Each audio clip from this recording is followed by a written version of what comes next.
علیرغم اصرار قدرت‌های انگلیس و روسیه، فتحعلی شاه تا آخرین سالهای عمرش از اعلام رسمی عباس میرزا و محمد میرزا به عنوان وارثان تاج و تخت اجتناب می‌کرد. روس‌ها او را برای تعیین محمد میرزا به عنوان نایب السلطنه و همچنین پرداخت مبالغ معوقه مربوط به معاهده ترکمانچای تحت فشار قرار دادند و حتی به تهدید الحاق گیلان روی آوردند.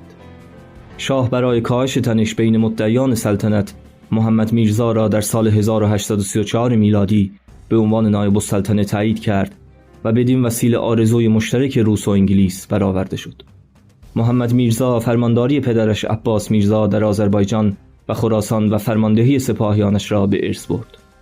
ابوالقاسم قائم مقام فراهانی که نفوذ بالایی در قدرت داشت، همزمان با ورود محمد میرزا به تبریز برادران محمد میرزا را در اردبیل زندانی و پس از به سلطنت رسیدن محمد 2 تن از آنها را کور کرد.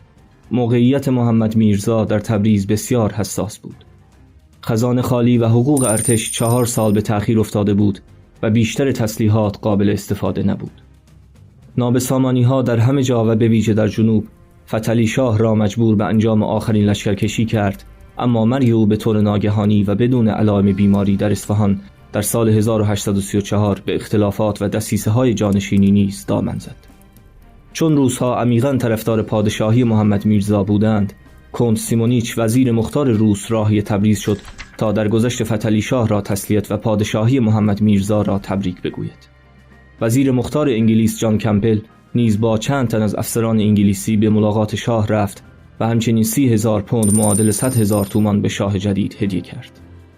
محمد تحت حمایت دیپلماتیک روسیه و انگلیس راهی تهران شد، جایی که علی میرزا ظل‌السلطان عموی محمد میرزا خود را شاه معرفی کرده بود. او به سرعت تسلیم شده و بعداً به روسیه و سرزمین‌های عثمانی گریخت. جدی‌ترین چالش سلسله از جانب حسین علی میرزا فرمانفرما عموی محمد شاه والی فارس بود که خود را در شیراز پادشاه اعلام کرده بود. برای سرکوب این شورش در فوریه 1835 محمد شاه منوچهرخان را با نیرویی به فرماندهی هنری لینسی بتون اعزام کرد. حسین علی بر اثر وبا درگذشت و برادرش حسن علی نابینا و به اردبیل فرستاده شد. 3 تن از پسران فرمانفرما به انگلستان فرار کرده و از آنجا تحت حمایت بریتانیا به بغداد رفتند. با به سلطنت رسیدن محمد شاه قائم مقام فراهانی نخست وزیری را بر عهده گرفت. او نیروی محرکه حذف مدعیان، تحکیم تاج و تخت و سازماندهی مجدد دولت بود. اندکی پس از انتصاب او مورد حمله رقبا به ویژه دایی محمد شاه آصف الدوله و گروهی به رهبری حاج میرزا آقاسی قرار گرفت. رفتار فراهانی باعث نارضایتی دربار و نمایندگان هیئت روسیه و انگلیس شد و با اتهامات مختلف در ژوئن 1835 به دستور شاه دستگیر و به قتل رسید. پس از آن شاه آقاسی را به جای او منصوب کرد. ناصرالدین میرزا شاه آینده که در آن زمان 4 ساله بود به ولیعهدی منصوب گردید. شاه در سال 1837 میلادی با همراهی هنری راولینسون مستشار نظامی بریتانیا شورش بختیاری‌ها را در شوشتر سرکوب کرد و در تعقیب نیات پدرش تلاش کرد تا برتری ایران بر هرات را برقرار کرده و لشکرکشی را علیه ترکمنها در قرغان رهبری نماید.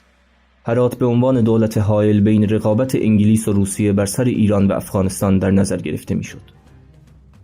شاه در ژوئیه 1837 با عدم توجه به توصیه‌های فرستاده بریتانیا در تهران دستور تجمع نیروها را صادر کرد و در ماه سپتامبر با نیروهای منظم و قبیله‌ای قابل توجهی به سوی هرات لشکر کشید. جان مکنیل دیپلمات اسکاتلندی و نماینده بریتانیا که قبلاً عباس میرزا را از تصرف هرات منصرف کرده بود، این بار به محمد شاه در مورد انتقامگیری انگلیس هشدار داد. از نظر آنها کنترل هرات توسط ایرانیان مجوزی برای روس‌ها برای دامن زدن به تفرقه‌های قبیله‌ای ضد بریتانیایی در افغانستان بود. به زودی شایع شد که یک نیروی بزرگ ایرانی به رهبری شاه همراه مستشاران روسی به سمت هرات پیشروی می‌کند. در این زمان هرات در اختیار کامران مردی از قبایل درانی‌ها بود، اگرچه قدرت سیاسی واقعی توسط وزیر او یار محمد اعمال می‌گردید. حاکم هرات امید چندانی به مقاومت در برابر محمد شاه نداشت، زیرا مردم شهر که از مشکلات اقتصادی ناامید شده بودند بعید بود که دست به مبارزه زنند. همچنین استحکامات قلعه شهر در حال فرو ریختن بود و در برابر حمله مقاومت نمی‌کرد. تنها امید کامران حمایت شیر محمد خان هزاره امیر قلعه نو بود که سوگند نبرد تا سرحد مرگ خورده و حدود 4000 پیاده و سواران متعدد را به سپاه هرات آورد. شیر محمد خان از ترس پیشروی ایران و دشمنی مذهبی با شیعیان، اتحادی از چند قبیله محلی تحت لوای اسلام سنی را برای کمک به هراتی‌ها ترتیب داد و در نتیجه ارتش ایران نزدیک به 10 ماه در مقابل دروازه‌های هرات سرگردان ماند. توپخانه قاجار ناکارآمد بود و استراتژی محاصره ایران نتوانست به استحکامات هرات نفوذ کند. حاجی میرزا آقاسی اجازه داده بود تا سطحی از کمک‌های بشردوستانه عبور کند و برخی از دروازه‌های شهر را برای تردد غیر نظامیان ایمن اعلام کرده بود. شاه سعی می‌کرد هراتی‌ها را متقاعد کند که تسلیم شوند. در آوریل 1838 مکنیل که با تهدید به انتقام نظامی بریتانیا وارد اردوگاه قاجار شده بود، شاه را تحت فشار قرار داد تا میانجیگری او برای اتمام محاصره را بپذیرد. با این حال شاه تحت تأثیر فرستاده بریتانیا قرار نگرفت. نیل در ژوئن 1838 به بهانه‌های بیهوده روابط دیپلماتیک خود را با ایران قطع کرد و 10 روز بعد ناوگان هندی بریتانیا که ماه‌ها قبل از بمبئی اعزام شده بود، جزیره خارک در خلیج فارس را اشغال کرد و بندر بوشهر را تهدید نمود. نیروی کوچک 500 نفری هند عملاً با هیچ مقاومتی روبرو نشد. شاه که در پی پایان دادن به این حمله بود، در 23 ژوئن دستور حمله جدیدی را داد، اما علیرغم تلفات زیاد ایرانیان نتوانست از دفاع هرات عبور کند. استحکامات تقویت شده تحت نظارت یک افسر انگلیسی، الدرد پاتینجر، نفوذ در دیوارهای شهر هرات را دشوارتر کرده بود. پاتینجر دیپلمات و افسر انگلیسی بود که با لباس مبدل هندی وارد هرات شده و به عنوان مشاور پذیرفته شده بود. انگلیسی‌ها اولتیماتوم فرستادند که در صورت ادامه محاصره جنگ را آغاز خواهند نمود. روس‌ها محمد شاه را رها کرده و از حمایت خود دست کشیدند. این اتفاقات همراه با اخبار شورش‌ها باعث شد که محمد شاه از اقدامات خود و محاصره هرات عقب نشینی کند. سرانجام در اوت 1838 خستگی نیروها و هزینه‌های سنگین جنگ شاه را مجبور کرد که پیشنهاد قبلی مکنیل را بپذیرد و بنابراین در سپتامبر 1838 دست خالی به پایتخت بازگردد. اعلامیه عمومی صادر شده از سوی دولت حکایت از سرخوردگی شاه داشت. علاوه بر این در نتیجه مستقیم لشکرکشی قاجار، هرات و اطراف آن متحمل خسارات بسیار کشاورزی و تجاری شدند. سختی روزافزون شیعیان هرات به دست قبایل سنی که یکی از انگیزه‌های اصلی لشکرکشی به هرات بود، بسیاری از آنها را مجبور کرد به شهرهای خراسان پناه ببرند. این اتفاقات حاکی از پیروزی استراتژیک آشکار بریتانیا بر پیشروی‌های روسیه در آسیای مرکزی بود. شکست لشکرکشی هرات و پیامدهای آن محمد شاه را بدنام کرد و دولت ایران را بیشتر در معرض درگیری‌های داخلی و سوء استفاده‌های دیپلماتیک قرار داد و یار محمد را در مواضع ضد قاجاری جسورتر کرد. به ناامنی خراسان کمک نمود و آسیب پذیری ایران در برابر تهدید دریایی در خلیج فارس را نشان داد. همچنین مشارکت بیشتر بریتانیا در افغانستان را از سال 1839 میلادی به بعد تشویق کرد. شاه برای بازگرداندن روابط با بریتانیا و درخواست خروج از خارک در اوایل سال 1839 حسین خان آجودانباشی را به اروپا اعزام کرد.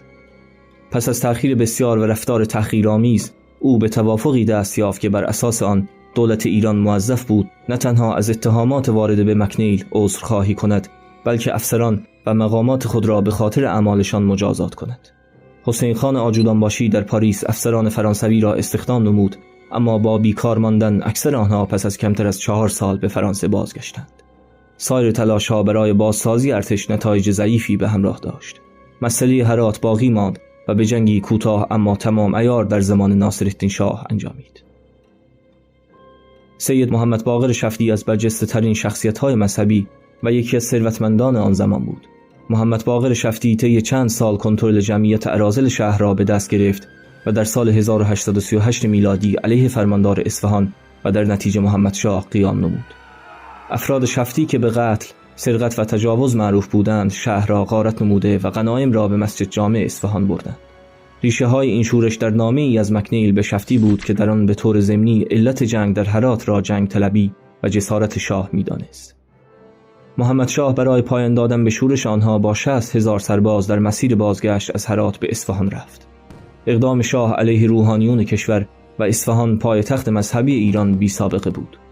محمد شاه پس از ورود به شهر فوراً دستور اعدام باقی مانده اوباش را صادر نمود. او نتوانست شفتی را به شدت متهم کند اما پسرش را به استراباد تبعید کرد. رهبر اراذل زیر شکنجه جان باخت و از افراد او 240 نفر کشته و 400 نفر دستگیر شدند. محمد شاه دستور داد تا دادگاهی برپا شود تا مردم جنایات لوطیان را بازگو کنند و مجازات‌های سختی برای تضمین ثبات و جلوگیری از شورش‌های آینده وضع شد.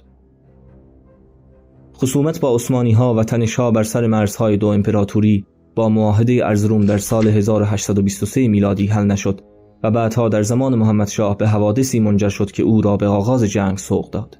مانند غارتی که در سال 1837 علیرضا پاشا والی بغداد در شهر خرمشهر مرتکب شد. پس از آن صلح بر سر مرز ایران و امپراتوری عثمانی در اوایل دهه 1840 به یک پروژه اولویت‌دار اروپایی تبدیل شد. مذاکرات بین دو کشور در سال 1843 در ارزروم، یک شهر مرزی بزرگ، آغاز شد. کمیسیون ایران شامل میرزا تقی‌خان فراهانی امیرکبیر آینده بود که مشارکت در این معاهده او را در محافل سیاسی مورد توجه قرار داد. هنگامی که بحث خرمشهر را آغاز کردند، میرزا تقی‌خان اعلام کرد که این شهر همیشه بخشی از خوزستان بوده است و برای غارت شهر در سال 1837 مبلغ 1 میلیون پوند غرامت خواست. با وجود اعتراضات و استدلال‌های عثمانی، خرمشهر پس از تلاش قاطع فراهانی به عنوان بخشی از ایران اعلام شد. در ماه می 1846 میلادی اولین پیشنویس این معاهده نوشته شد و در 1847 امضا گردید. دوره سلطنت محمد شاه از بسیاری جهات دوره تجدید فعالیت‌های صوفیانه و متعاقب آن کاهش نفوذ روحانیون بود. برخی از صوفیان به مقامات برجسته‌ای دست یافتند. شاخه ایرانی طریقت نعمت اللهی که در اواخر قرن 11 احیا شد، نفوذ سیاسی پیدا کرد. اماکن زیارتی صوفیان بنا و یا تعمیر و زیارتگاه‌های آنان مانند زیارتگاه‌های امامان وقف می‌شد. مهمترین رویداد مذهبی در دوره محمد شاه ظهور نهضت بابی بود که با ادعای بنیانگذار آن سید علی محمد شیرازی و اعلامیه او در ماه می 1844 میلادی آغاز شد. توجه دلسوزانه شاه به پیامبر جدید آغاسی را نگران نمود و باب را به ماکو و از آنجا به اورمیه منتقل کردند. آغاسی در مواجهه با مخالفت‌های داخلی و نگرانی از بیماری شاه از اتخاذ هر گونه اقدام شدید علیه بابیان پرهیز کرد. این نگرش با سیاست او در مهار نفوذ علما نیز مطابقت داشت. در سال 1850 نخست وزیر جدید ناصرالدین شاه امیرکبیر با اتهام ارتداد دستور اعدام باب را صادر کرد. او را به تبریز آوردند و در آنجا توسط جوخه تیرباران کشته شد. این جنبش سرانجام از اسلام سنتی گسست و پس از انشاب به شاخه‌ها به دین جدیدی تبدیل شد. میرزا حسین علی نوری مشهور به بهاءالله و از پیروان باب آیین بهایی را پایه‌گذاری کرد. اکثر بابی‌ها پیرو بهاءالله شده و او به عنوان رهبر بابی‌ها و یا بهاییان شناخته شد. رقابت سیاسی در این دوران دولت را به هم ریخته و خزانه‌داری را فرسوده کرده بود. آغاسی بیشتر انرژی خود را صرف حفظ منافع خود و تشکیل اداره و ارتش خود نمود. او که کاملا فاقد هر گونه تجربه اداری بود، دولت را در آستانه ورشکستگی قرار داد. به سلطنت رسیدن محمد شاه به وضوح نشان دهنده تعهد انگلیس و روسیه برای تداوم حکومت قاجار بود. نفوذ سیاسی روسیه و انگلیس به تسلط تدریجی آنها بر تجارت ایران انجامید. شاه در سال 1836 میلادی به بازرگانان انگلیسی همان حقوقی را که به روس‌ها داده بود اعطا کرد. اندکی پس از بازگشت جان مکنیل به تهران به عنوان وزیر، یک معاهده تجاری در اکتبر 1841 امضا شد، در حالی که مشکلات اجتماعی اقتصادی با شیوع وبا تشدید گردید. اولین فرایند عکاسی داگروتایپ در اوایل دهه 1940 در ایران معرفی شد. 2 دوربین از طرف تزار نیکولاس اول و ملکه ویکتوریا به شاه اهدا گردید. ژول ریشار، ماجراجوی فرانسوی که در سال 1844 به دربار ایران معرفی شد، عموماً به عنوان پیشگام عکاسی در ایران معرفی می شود. ملک قاسم میرزا که به دلیل تسلط به زبان فرانسه و علاقه به علوم مدرن اروپایی شهرت داشت، اولین قاجاری بود که از داگروتایپ استفاده کرد. در سال 1845 میلادی آصف الدوله دایی شاه قصد داشت پس از تصرف تهران بهمن میرزا برادر شاه را بر تخت بنشاند. هرچند شاه بهمن میرزا را امان داد، اما رفتار وی موجب شد او برای نجات جان خویش به سفارت روسیه پناه ببرد. پس از مدتی به تفلیس و بعد از 3 سال به شوشا رفت و تا پایان عمر در حمایت روسیه تزاری زندگی کرد. نخستین ترجمه فارسی 1001 شب از عربی به دستور بهمن میرزا ترجمه شد. در دهه 1840 میلادی تخمین زده می شود که سالانه 4 تا 5 هزار برده در خلیج فارس فروخته می شد. تحت فشار انگلستان، محمد شاه در 1847 تجارت برده از طریق خلیج فارس را لغو کرد. اما همچنان اجازه بردهداری داده میشد و همچنین از طریق راههای زمینی تجارت برده ادامه داشت. محمد شاه در ابتدا با استناد به سنت اسلامی با لغو آن مخالفت کرد، اما در نهایت پذیرفت. در اواخر تابستان 1848 بیماری نقرس بر شاه غلبه کرد. شایعات در مورد مرگ قریب الوقوع او ناامنی را در سراسر کشور تشدید کرد. شاه در قصر محمدیه در نزدیکی تهران در 40 سالگی درگذشت و در قم نزدیک حرم فاطمه معصومه به خاک سپرده شد. پسرش ناصرالدین شاه جانشین او گردید. در مقایسه با ظاهر فتحعلی شاه، لباس نیمه اروپایی و ریش کوتاه محمد شاه به وضوح نشان دهنده تغییر در چهره سلطنتی قاجار بود. او را به عنوان لایق‌ترین نوادگان فتحعلی شاه به ویژه از نظر خصوصیات اخلاقی توصیف می‌کنند که برخی از دانش‌های اروپایی را آموزش دیده بود و دربار و حرمسرایی ساده و تنها 3 همسر داشت. همچنین از توانایی او در علوم ریاضی و کمال او در نوشتن نستعلیق نیز یاد می‌کنند.